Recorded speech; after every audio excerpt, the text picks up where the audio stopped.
parang sa pulsing. Mas maganda buwasan itong screen na to para mas kapit siya, para iwas tagas. Iwa yan dito. Tutol yan. Putulin mo lang kahit kaunti lang.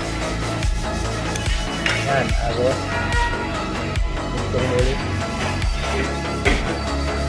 Ano lang. Tapos medyo mas malaki ang clearance yan.